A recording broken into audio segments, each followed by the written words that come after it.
दशक से ही इस पे काम किया जा रहा था और 1971 में ह्यूज डी वेरिन साहब ने इको म्यूजियम शब्द की घोषणा की और 1982 में न्यू म्यूजियोलॉजी शब्द को आधिकारिक रूप से कॉन्फ्रेंस में इसकी घोषणा की गई। मुझे यह कह के बहुत अच्छा लग रहा है और खुशी भी हो रही है कि हमारे भारतीय संग्रहालय भी हैं, जिसमें कि सबसे अग्रणी जो नव संग्रहालय भी है प्रोफेसर VH वेडेकर साहब हैं, उन्होंने इस पर काम करना शुरू किया और 1988 में गुवाहाटी में म्यूजियम एसोसिएशन ऑफ इंडिया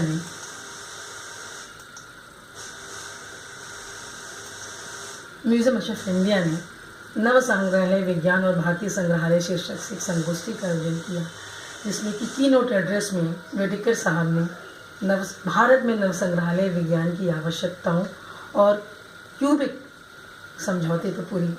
विस्तार से प्रकाश डाला और 3 सत्रों में हमारे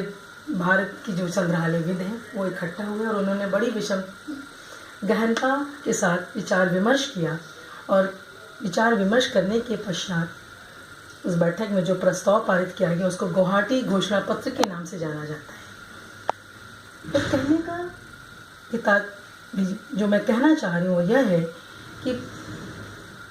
जब हम संग्रहालय और समाज की बात करते हैं तो हमारे ये 9 प्रकार के जो संग्रहालय हैं इनकी बहुत उपयोगिता है और इस प्रकार के संग्रहालयों के माध्यम से हम अपनी विरासतों को संरक्षित करने के साथ साथ हम आम लोगों की जो जीवन है उसको भी हम आम लोगों के जीवन को भी हम एक उत्थान की दिशा में उनका सामुदायिक उनका आर्थिक उत्थान की दिशा में उनको ले जाने का प्रयास करते हैं। अगर हम भारतीय संदर्भ में बात करें तो अभी प्रश्न उठता है कि क्या हमारे भारत में इस तरह के संग्रहालयों की स्थापना हो रही है या इस दिशा की ओर काम हो रहा है। निश्चित रूप से प्रोफेसर वेडेकर साहब ने जिनके ही अथक प्रयास और उनके संकल्पों का ही यह फल है कि उन्होंने 1999 में गुजरात में कोरोलाई कम्युनिटी म्यूजियम इस्टेब्लिश किया। कोरोलाई एक समुदाय था जिनका कि मुख्य पेशा मधुमक्खी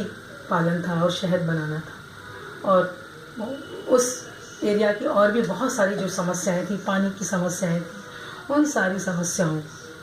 को जाना समझा और वहाँ के लोगों के माध्यम से उसको प्रलेखित करवाया, उसको संरक्षित करवाया और वहाँ के लोगों जो कि लोग वहाँ से पलायन कर रहे थे उनके पलायन को कम्युनिटी म्यूजियम की कोरलाई म्यूजियम के माध्यम से उनको रोकने का प्रयास किया गया। वेडेकर साहब को इसका श्रेय जाता है। ऐसे ही एक और संग्रहालय का मैं उल्लेख करना चाहूँगी। राजस्थान में जोधपुर में अरना झरना कोमल कोठारी जी के द्वारा स्थापित किया गया है और यह झाड़ू का म्यूजियम है। झाड़ू का म्यूजियम है। यहाँ 200 लगभग आप में से कुछ परिचित होंगे और कुछ नहीं भी परिचित होंगे, तो जान के आपको खुशी होगी कि वहाँ उस क्षेत्र में झाड़ू बनाने वाले रहा करते। कोठारी जी ने उनसे विभिन्न प्रकार की झाड़ुओं को लिया और उनके जीवन स्तर को सुधारा, क्योंकि आप सब जानते हैं झाड़ू का हमारे जीवन में क्या महत्व है। एक छोटी सी चीज़ है लेकिन हमारे दैनिक जीवन की क्रियाकलापों से जुड़ी हुई है। हम हेल्थ और हाइजीन की बात करते हैं, सबसे पहले हम घर को अपने साफ़ सुथरा करते हैं, सबसे पहले जो झाड़ू है हमारे काम आता है। तो कहने का तात्पर्य यही है कि हमारे भारत में भी इस दिशा में काम हो रहा है, लेकिन अभी भी जिस निश्चित रूप से लोगों ने इसकी उपयोगिता को समझा है, इसकी आवश्यकता को महसूस किया है, लेकिन अभी भी जिस स्तर पे कार्य होना चाहिए उसको ऐसे प्रयासों को और सशक्त करने की ज़रूरत है, जिससे कि अधिकाधिक संख्या में हम नव संग्रहालय विज्ञान की स्थापना कर सकें, जिससे कि संक्रमण के दौर से जो हमारी भारतीय संस्कृति है जो गुजर रही है उसके संरक्षण और संवर्धन के हम प्रयासों को फलीभूत कर सकें। इस तरह से आपने देखा कि जो 2 प्रमुख बिंदु थे हमारे व्याख्यान के कि एक तो म्यूज़ियम मार्केटिंग के माध्यम से और न्यू म्यूजियोलॉजी और न्यू म्यूजियम्स के माध्यम से हम यानी संग्रहालय समाज से कैसे जुड़ सकते हैं। और फिर यहाँ बात आती है कि ये संग्रहालय, जो नव संग्रहालयों की बात करते हैं, वो कैसे काम करते हैं। जब हम पारंपरिक संग्रहालयों की बात करते हैं, तो अगर हम पारंपरिक संग्रहालय स्थापित करने जाते हैं तो वहाँ हमें सबसे पहले कलेक्शन चाहिए, फिर बिल्डिंग चाहिए, फिर हमको विजिटर्स चाहिए, फिर उस म्यूज़ियम को चलाने के लिए हमें स्टाफ चाहिए। लेकिन जब हम नव संग्रहालयों की बात करते हैं तो इसमें को हम म्यूज़ियम विदाउट वॉल की भी संज्ञा देते हैं। और चूँकि यह संग्रहालय, इस प्रकार की संग्रहालय और जो नव संग्रहालय विज्ञान है, ये कम्युनिटी से जुड़ा हुआ है, तो इसलिए बहुत से विद्वान इसको कम्युनिटी म्यूजियोलॉजी भी कहते हैं। इस प्रकार के संग्रहालयों में क्या करते हैं, एक क्षेत्र विशेष को चुना जाता है, यानी एक टेरिटरी को हम चुनते हैं। इसके 4 इक्वेशंस होते हैं। एक टेरिटरी में को हम चुन करके वहाँ की जो मूर्त और अमूर्त विरासत, जो हेरिटेज होता है उसका, उस हेरिटेज को एक्सप्लोर करते हैं और वहाँ की जो स्थानीय जनता है, जो पॉपुलेशन है, उसके माध्यम से उसको सुरक्षित और संरक्षित करने का प्रयास किया जाता है। और बाद में इसमें हेनरी रिवेरे ने एक और इक्वेशन जोड़ दिया, कलेक्टिव मेमोरी। ये कलेक्टिव मेमोरी क्या है?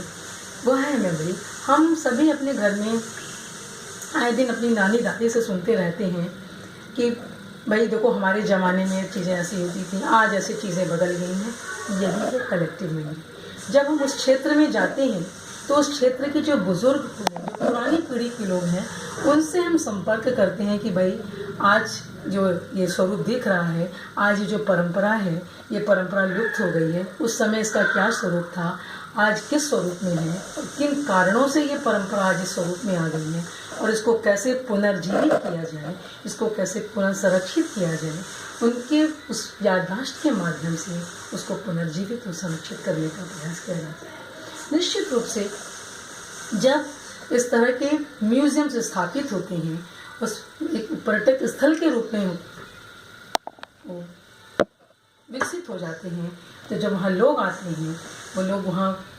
घूमने के लिए आते हैं, विरासतों का अध्ययन करने के लिए आते हैं, तो निश्चित रूप से इस आसपास की जो स्थानीय जनता है उसको लाभ होता है। जो लोग आते हैं, होटल में ठहरते हैं, लोग जो है वहाँ की चीज़ों को खरीदते हैं, वहाँ की चीज़ों को, खाने की चीज़ों को खरीदते हैं, तो जो स्थानीय जनता है वो स्थानीय जनता का जो है आर्थिक उन्नयन भी होता है। और जो सबसे बड़ा लाभ है इस प्रकार के संग्रहालयों का, वह यह है कि इस प्रकार के संग्रहालय आपसी सौहार्द और समन्वय, उसको भी जो है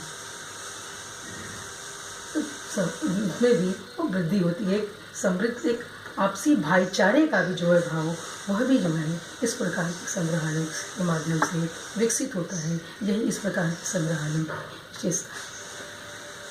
मुझे लगता है मैंने अपनी बात जो है आप तक पहुंचा दी, और कंक्लूज़न बस इसमें यही करना चाहूँगी कि इस तरह से हमने देख लिया जो संग्रहालयों की परिकल्पना है वह बिना समाज के नहीं हो सकती, और इस संग्रहालय हैं वो हमारी संस्कृति के संवाहक हैं, कल्चरल इन्वेस्टर हैं। ये संग्रहालय ही एक ऐसी संस्था है जो कि ना कोई जाति है, ना कोई धर्म है, ना कोई पंथ है, इसको हटा देते हैं। कैसे आएंगे उस पर? अब कैसे आएंगे? इनकी ना कोई